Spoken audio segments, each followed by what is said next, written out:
श्रीलक्ष्मीसहस्रनामस्तोत्रम् नाम्नां साष्टसहस्रं च ब्रूहि गार्ग्यमहामते। महालक्ष्म्या महादेव्या भुक्तिमुक्त्यर्थसिद्धये। गार्ग्य उवाच सनत्कुमारमासीनं द्वादशादित्यसन्निभम् अपृच्छन् योगिनो भक्त्या योगिनामर्थसिद्धये। सर्वलौकिककर्मभ्यो विमुक्तानां हिताय वै भुक्तिमुक्तिप्रदं जप्यम् अनुब्रूहि दयानिधे। सनत्कुमार भगवन् सर्वज्ञोऽसि विशेषतः आस्तिक्यसिद्धये नॄणां क्षिप्रधर्मार्थसाधनम्। खिद्यन्ति मानवाः सर्वे धनाभावेन केवलम् सिद्ध्यन्ति धनिनोऽन्यस्य नैव धर्मार्थकामनाः। दारिद्र्यध्वंसिनी नाम केन विद्या प्रकीर्तिता केन वा ब्रह्मविद्यापि केन मृत्युविनाशिनी। सर्वासां सारभूतैका विद्यानां केन कीर्तिता प्रत्यक्षसिद्धिदा ब्रह्मन्तामाचक्ष्वदयानिधे। सनत्कुमार उवाच साधु पृष्टं महाभागाः सर्वलोकहितैषिणः महतामेष धर्मश्च नान्येषामिति मे मतिः। ब्रह्म विष्णु महादेव महेन्द्रादि महात्मभिः सम्प्रोक्तं कथयाम्यद्य लक्ष्मीनाम सहस्रकम्। यस्योच्चारणमात्रेण दारिद्र्यान्मुच्यते नरः किं पुनस्तज्जपाज्जापि सर्वेष्टार्थानवाप्नुयात्। अस्य श्रीलक्ष्मी दिव्यसहस्रनामस्तोत्रमहामन्त्रस्य आनन्दकर्दमचिक्लीतेन्दिरासुतादयो महात्मानो महर्षयः अनुष्टुप्छन्दः विष्णुमाया शक्तिः महालक्ष्मीः परा देवता। श्रीमहालक्ष्मी प्रसादद्वारा सर्वेष्टार्थसिद्ध्यर्थे जपे विनियोगः। अथ ध्यानम्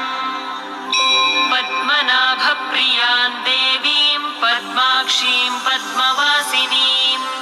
पद्मवक्त्रां पद्महस्तां वन्दे पद्मामहर्निशम्। पूर्णेन्दुवदनां दिव्यरत्नाभरणभूषितां वरदाभयहस्ताढ्यां ध्यायेच्चन्द्रसहोदरीम्। इच्छारूपां भगवतः सच्चिदानन्दरूपिणीं सर्वज्ञां सर्वजननीं विष्णुवक्षस्थलालयां। दयालुमनिशं ध्यायेत् सुखसिद्धिस्वरूपिणीम्।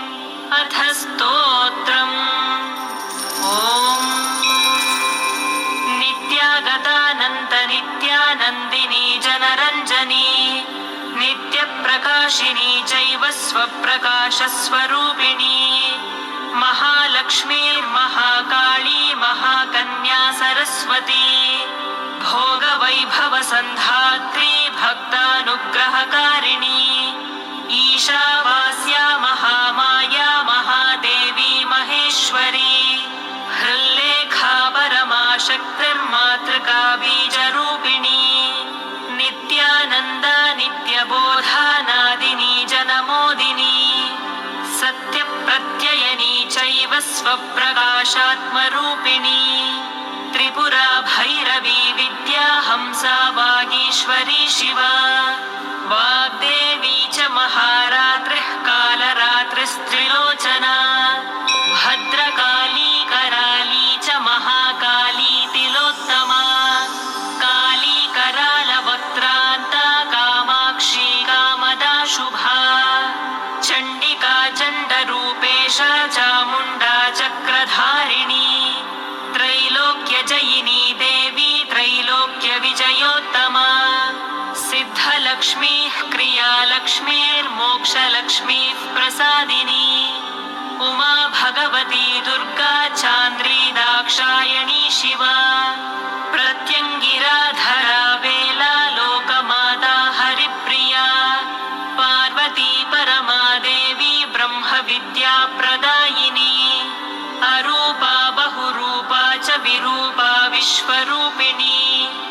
पञ्चभूतात्मिका वाणी पञ्चभूतात्मिका परा काली मा पञ्चिका वाग्मी हविः प्रत्यधिदेवता देवमाता सुरेशाना देवगर्भाम्बिका धृतिः संख्या जातिः क्रिया शक्तिः प्रकृतिर्मोहिनी मही यज्ञविद्या महाविद्या गुह्यविद्या विभावरी ज्योतिष्मती महामाता सर्वमन्त्रफलप्रदा दारिद्र्यध्वंसिनी देवी हृदयग्रन्थिभेदिनी सहस्रादित्यसङ्काशा चन्द्रिका चन्द्ररूपिणी गायत्री सोमसम्भूतिः सावित्री प्रणवात्मिका शाङ्करी वैष्णवी ब्राह्मी सर्वदेव नमस्कृता सेव्य दुर्गा कुबेराक्षी करवीरनिवासिनी जया च विजया चैव जयन्ती चापराजिता उज्जिका कालिका शास्त्री वीणा पुस्तकधारिणी सर्वज्ञशक्तिः श्रीशक्तिर्ब्रह्म विष्णुशिवात्मिका इडा पिङ्गलिका मध्यमृणाली तन्तुरूपिणी यज्ञेशानी प्रथा दीक्षा दक्षिणा सर्वमोहिनी अष्टाङ्गयोगिनी देवी निर्बीजध्यानगोचरा सर्वतीर्थस्थिता शुद्धा सर्वपर्वतवासिनी वेदशास्त्रप्रभा देवी षडङ्गादिपदक्रमा शिवा धात्री शुभानन्दा यज्ञकर्मस्वरूपिणी प्रतिनी मेनका देवी ब्रह्माणी ब्रह्मचारिणी एकाक्षरपरा तारा भवबन्धविनाशिनी विश्वम्भरा धरा धारा निराधाराधिकस्वरा रागा कुहूरमावास्या पूर्णिमानुमतिर्द्युतिः सिनीवाली शिवावश्या वैश्वदेवी पिशङ्गिला पिप्पला च विशालाक्षी रक्षोघ्नीवृष्टिकारिणी दुष्टविद्राविणी देवी सर्वोपद्रवनाशिनी शारदा शरसन्धाना सर्वशस्त्रस्वरूपिणी युद्धमध्यस्थिता देवी सर्वभूतप्रभञ्जनी अयुद्धा युद्धरूपा च शान्ता शान्तस्वरूपिणी गङ्गा सरस्वती वेणी यमुना नर्मदापगा समुद्रवसना वासा ब्रह्माण्डश्रेणिमेखला पञ्चवक्त्रा दशभुजा शुद्धस्फटिकसन्निभा रक्ता कृष्णासिता पीता सर्ववर्णानिरीश्वरी कालिका चक्रिका देवी सत्या तु वटुका स्थिता तरुणी वारुणी नारी ज्येष्ठा देवी सुरेश्वरी विश्वम्भरा धरा कर्त्री गलार्गलविभञ्जनी सन्ध्या रात्रिदिवा ज्योत्स्ना कला काष्ठानिमेषिका उर्वी कात्यायनी शुभ्रा संसारार्णवतारिणी कपिला कीलिका शोका मल्लिका नवमल्लिका देविका नन्दिका शान्ता भञ्जिका भयभञ्जिका कौशिकी वैदिकी देवी सौरी रूपाधिकातिभा दिग्वस्त्रा नववस्त्रा च कन्यका कमलोद्भवा श्रीसौम्यलक्षणातीत दुर्गा सूत्रप्रबोधिका श्रद्धा मेधा कृतिः प्रज्ञा धारणा कान्तिरेव च श्रुतिस्मृतिर्धृतिर्धन्या भूतिरिष्टिर्मनीषिणी विरक्तिर्व्यापिनी माया सर्वमाया प्रभञ्जनी माहेन्द्री मन्त्रिणी सिंही चेन्द्रजालस्वरूपिणी अवस्थात्रय निर्मुक्ता गुणत्रय विवर्जिता ईशणात्रय निर्मुक्ता सर्वरोग विवर्जिता योगिध्यानान्तगम्या च योगध्यानपरायणा त्रयी शिखा विशेषज्ञा वेदान्तज्ञानरूपिणी भारती कमला भाषा पद्मा पद्मवती कृतिः गौतमी हंसवाहनी नारायणी प्रभाधारा जाह्नवी शङ्करात्मजा चित्रघण्टा सुनन्दा श्रीर्मानवी मनुसंभवा स्तम्भिनी क्षोभिनी मारी भ्रामिणी शत्रुमारिणी मोहिनी द्वेषिणी वीराह्य घोरा रुद्ररूपिणी रुद्रैकादशिनी पुण्या कल्याणी लाभकारिणी देवदुर्गा महादुर्गा स्वप्नदुर्गाष्टभैरवी सूर्यचन्द्राग्निरूपा च ग्रहनक्षत्ररूपिणी बिन्दुनादकलातीता बिन्दुनादकलात्मिका दशवायुजयाकारा कला षोडश संयुता काश्यपी कमला देवी नादचक्रनिवासिनी मृडाधारा स्थिरा गुह्या देविका चक्ररूपिणी अविद्या शार्वरी भुञ्जा जम्भासुरनिबर्हिणी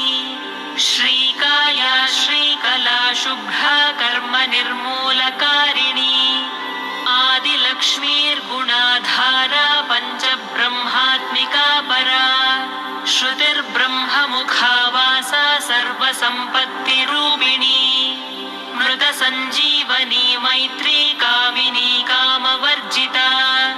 निर्वाणमार्गदा देवी हंसिनी काशिका क्षमा सपर्या गुणिनी भिन्ना निर्गुणा खण्डिता शुभा स्वामिनी वेदिनी शक्या शाम्बरी चक्रधारिणी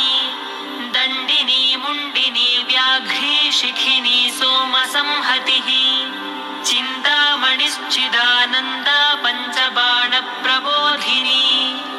बाणश्रेणिः सहस्राक्षी सहस्रभुजपादुका सन्ध्यावलिस्त्रिसन्ध्याख्या ब्रह्माण्डमणिभूषणा वासवी वारुणी सेनाकुलिका मन्त्ररञ्जनी जितप्राणस्वरूपा च कान्ता काम्यवरप्रदा मन्त्रब्राह्मणविद्यार्था नादरूपाः विश्मती आथर्वणिः श्रुतिः शून्या कल्पनावर्जिता सती सत्ता जातिः प्रमामेया प्रमितिः प्राणदा गतिः अवर्णा पञ्चवर्णा च सर्वदा भुवनेश्वरी त्रैलोक्यमोहिनी विद्या सर्वभर्त्रीक्षराक्षरा हिरण्यवर्णा हरिणी सर्वोपद्रवनाशिनी कैवल्यपदवीरेखा सूर्यमण्डलसंस्थिता सोममण्डलमध्यस्था वह्निमण्डलसंस्थिता वायुमण्डलमध्यस्था व्योममण्डलसंस्थिता चक्रिका चक्रमध्यस्था चक्रमार्गप्रवर्तिनी कोकिलाकुलचक्रेशा पक्षतिः पङ्क्तिपावनी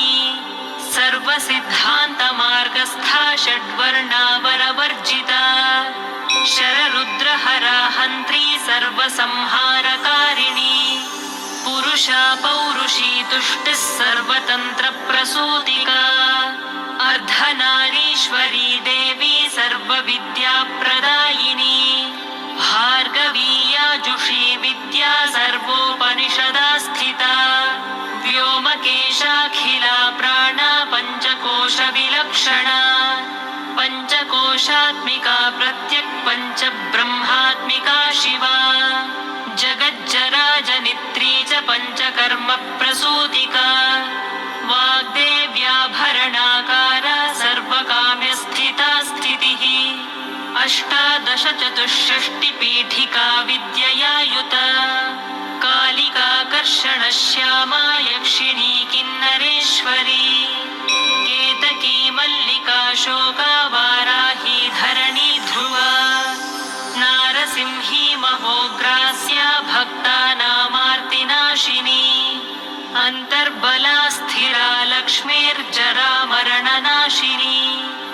श्रीरञ्जिता महाकाया सोमसूर्याग्निलोचना अदितिर्देवमाता च ह्यष्टपुत्राष्टयोगिनी अष्टप्रकृतिरष्टाष्टविभ्राजद्विकृताकृतिः दुर्भिक्षध्वंसिनी देवी सीता सत्या च रुक्मिणी ख्यातिजा भार्गवी देवी देवयोनिस्तपस्विनी शाकम्भरी महाशोणा गरुडोपरि संस्थिता सिंहगा व्याघ्रगा देवी वायुगा च महाद्रिगा अकारादिक्षकारान्ता सर्वविद्याधिदेवता मन्त्रव्याख्याननिपुणा ज्योतिश्शास्त्रैकलोचना इडा पिङ्गलिका मध्यसुषुम्ना ग्रन्थिभेदिनी कालचक्राश्रयोपेता कालचक्रस्वरूपिणी वैशारदी मतिश्रेष्ठा वरिष्ठा सर्वदीपिका वैनायकी वरारोहा श्रोणिवेला बहिर्बलिः जम्भिनी जृम्भिणी जृम्भकारिणी गणकारिका शरणी चक्रिकानन्ता सर्वव्याधिचिकित्सकी देवकी देवसङ्काशा वारिधिः करुणाकरा शर्वरी सर्वसम्पन्ना सर्वपापप्रभञ्जिनी एकमात्रा द्विमात्रा च त्रिमात्रा च तथा परा अर्धमात्रा परा सूक्ष्मा सूक्ष्मार्थार्थपरा परा एकवीरा विशेषाख्या षष्ठी देवी मनस्विनी नैष्कर्म्या निष्कला लोका ज्ञानकर्माधिका गुणा सबन्ध्वानन्दसन्दोहा व्योमाकारा निरूपिता गद्यपद्यात्मिका वाणी सर्वालङ्कारसंयुता साधुबन्धपदन्यासा सर्वौको घटिकावलिः षट्कर्मा कर्कशाकारा सर्वकर्मविवर्जिता आदित्यवर्णा चापर्णा कामिनी वररूपिणी ब्रह्माणि ब्रह्मसन्ताना वेदवागीश्वरी शिवा पुराणन्यायमीमांसा धर्मशास्त्रागमश्रुता सद्यो वेदवती सर्वा हंसी विद्याधिदेवता विश्वेश्वरी जगद्धात्री विश्वनिर्माणकारिणी वैदिकी वेदरूपा च कालिका कालरूपिणी नारायणी महादेवी सर्वतत्त्वप्रवर्तिनी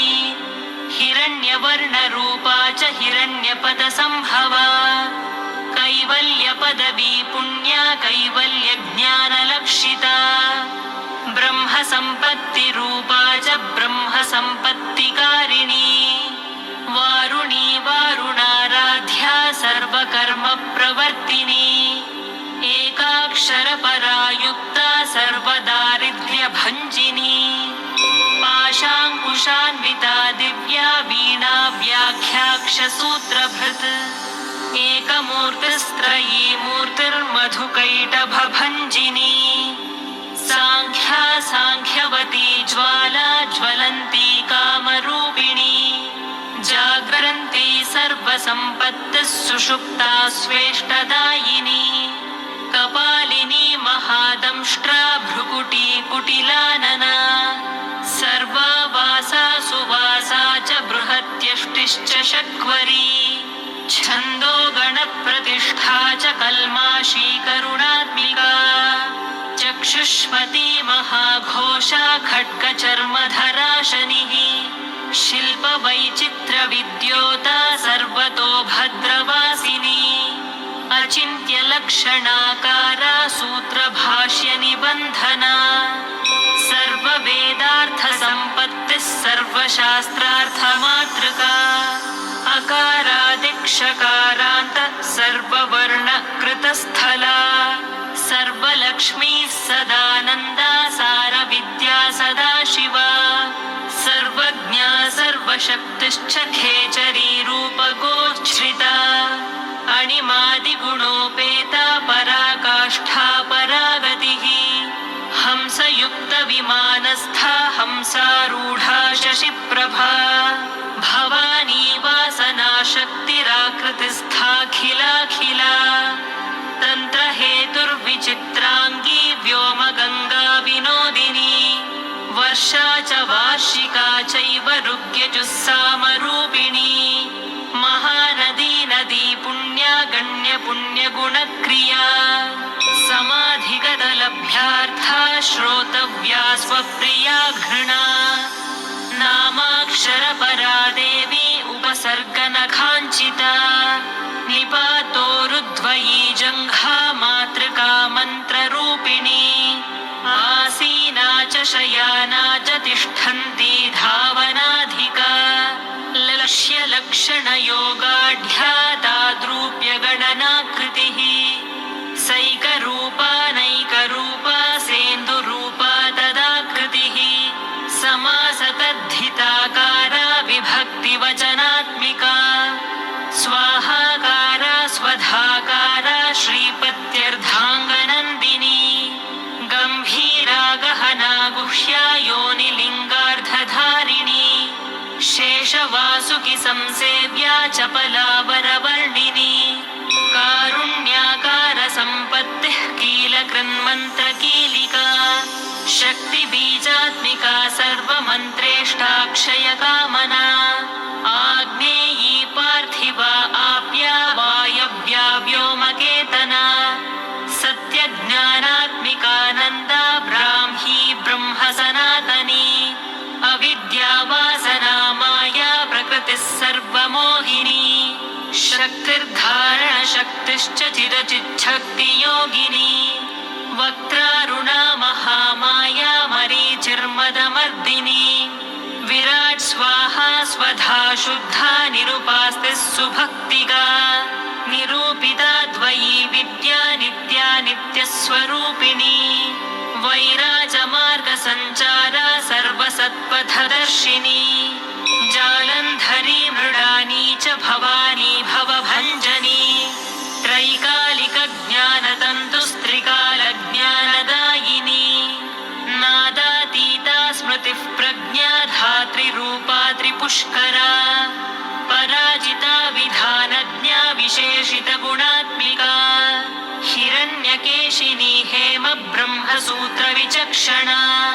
असङ्ख्येय परार्धान्तस्वरव्यञ्जनवैखरी मधुजिह्वा मधुमती मधुमासोदया मधुः माधवी च महाभागा मेघगम्भीरनिस्वना ब्रह्म विष्णु महेशादिज्ञातव्यार्थविशेषगा नाभौ वह्नि शिखाकारा ललाटे चन्द्रसन्निभा भ्रूमध्ये भास्कराकारा सर्वताराकृतिर्हृदि कृत्तिकादिभरण्यन्तनक्षत्रेश्च्युतोदया ग्रहविद्यात्मिका ज्योतिर्ज्योतिर्विन्मतिजीविका ब्रह्माण्डगर्भिणी बाला सप्तावरणदेवता वैराजोत्तमसाम्राज्य कुमारकुशलोदया बगला भ्रमराम्बा च शिवदूती शिवात्मिका मेरुविन्ध्यादिसंस्थाना काश्मीरपुरवासिनी योगनिद्रा महानिद्रा विनिद्रा राक्षसाश्रिता सुवर्णदा महागङ्गा पञ्चाख्या पञ्चसंहतिः सुप्रजाता सुवीरा च सुपोषा सुपतिः शिवा सुगृहा रक्तबीजान्ता हतकन्दर्पजीविका समुद्रव्योममध्यस्था समबिन्दुसमाश्रया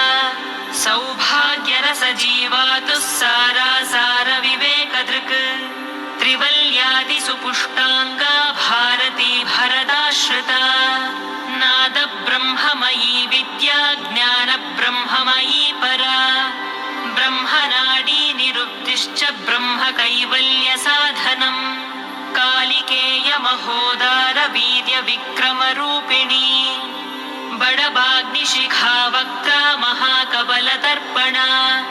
महाभूता महादर्पा महासारा महाक्रतुः पञ्चभूतमहाग्रासा पञ्चभूताधिदेवता सर्वप्रमाणा सम्पत्तिः सर्वरोगप्रतिक्रिया ब्रह्माण्डान्तर्बहिर्व्याप्ता विष्णुवक्षो विभूषिणी शाङ्करी विधिवक्त्रस्था प्रवरावरहेतुकी हेममाला शिखा शिखा पञ्चलोचना सर्वागम सदाचार मर्यादा यातु भञ्जनी पुण्यश्लोक प्रबन्धाढ्या सर्वान्तर्यामि रूपिणी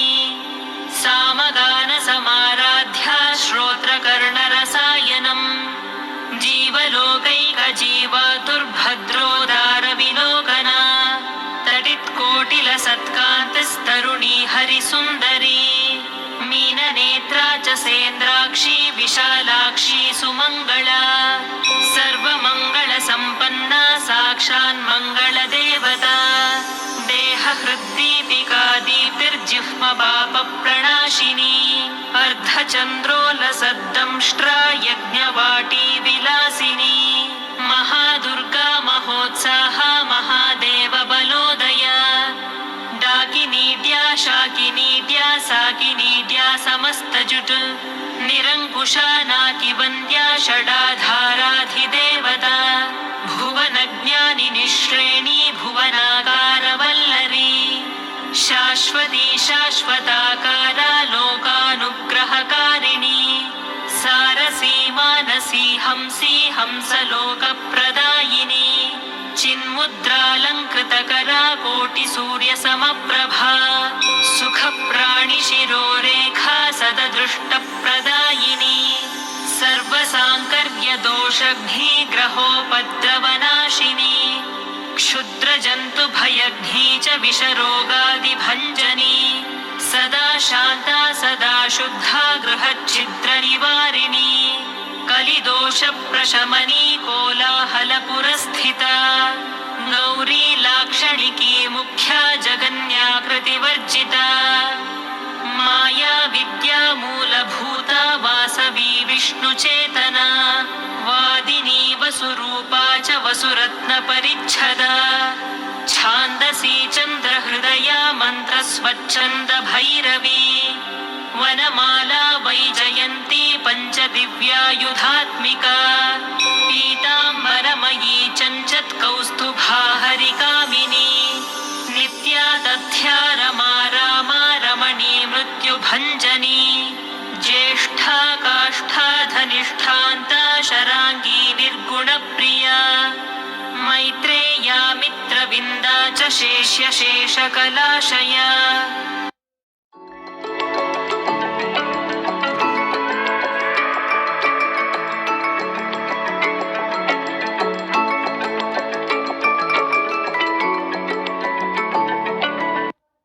Why would you use a GLP-1 plan that plays games with their prices when GoodRx is the only weight loss plan that starts and stays at $39 per month, plus medication costs? No surprise price hikes, no hidden fees. And unlike other weight loss plans, with GoodRx, you'll receive only FDA-approved medications, like Wegovy. You can also pick up your medication at the pharmacy or choose home delivery. GoodRx is the only weight loss plan where the price that gets you started is the price that stays with you. That's why real users like Charisse say the subscription saves you money compared to competitors, and GoodRx is a lot easier to use. Get started today with GoodRx.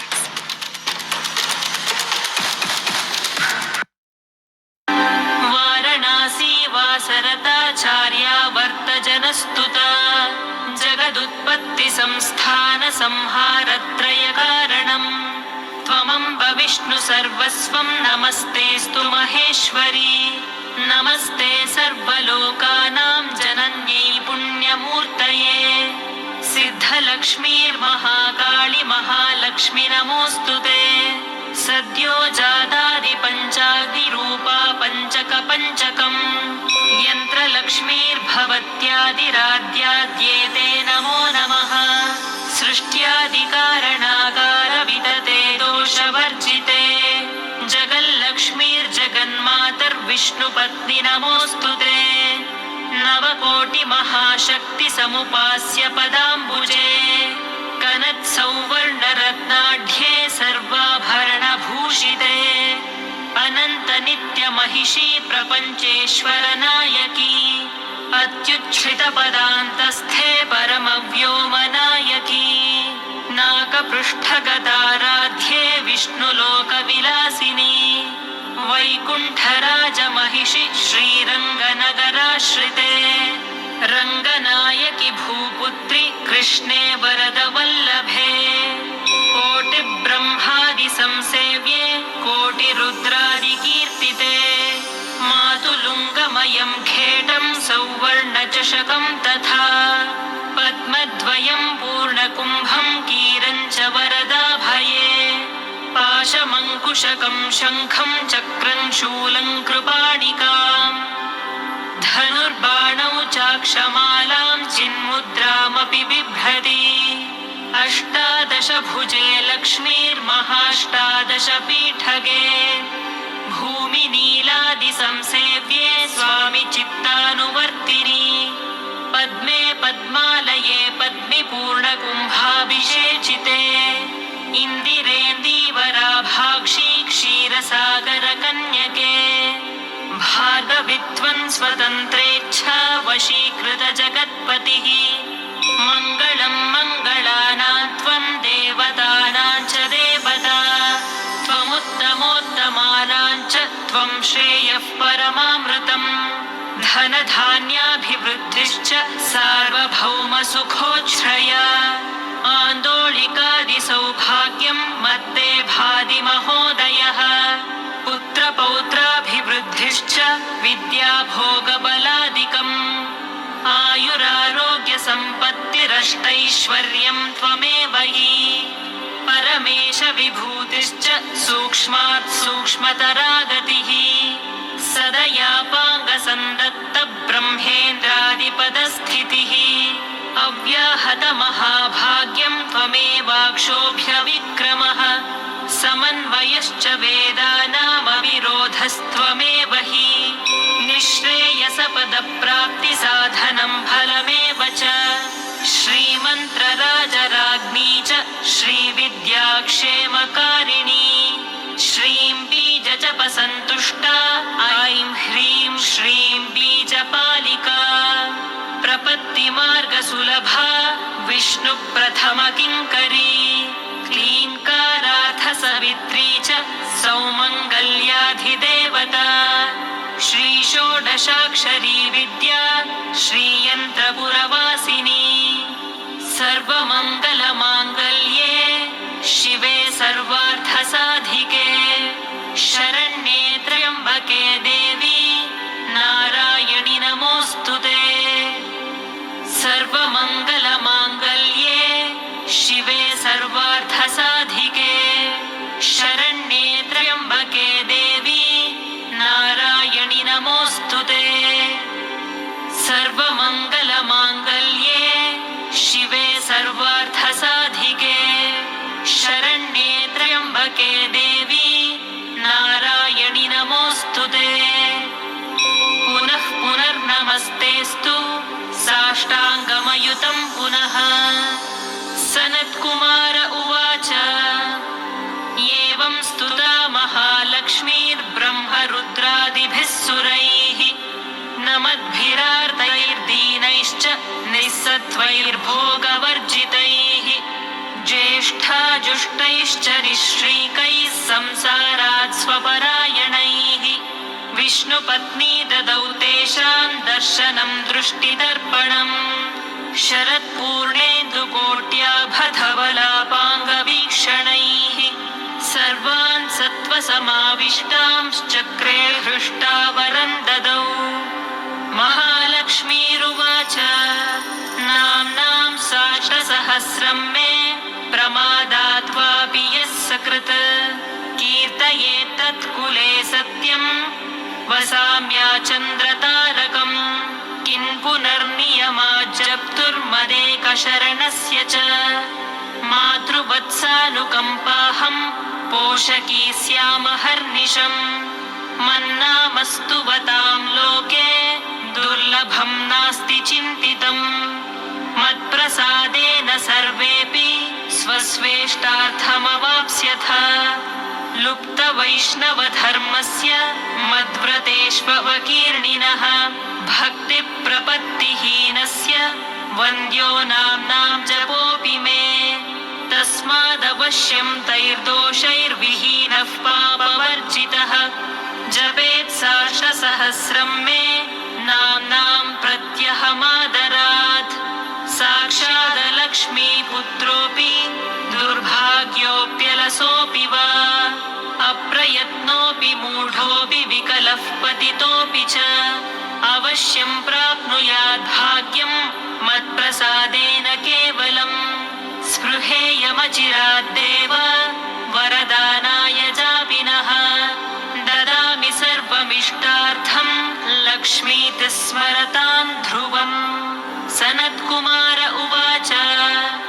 इत्युक्त्वान्तर्दधे लक्ष्मीर्वैष्णवी भगवत्कला इष्टापूर्तं च सुकृतं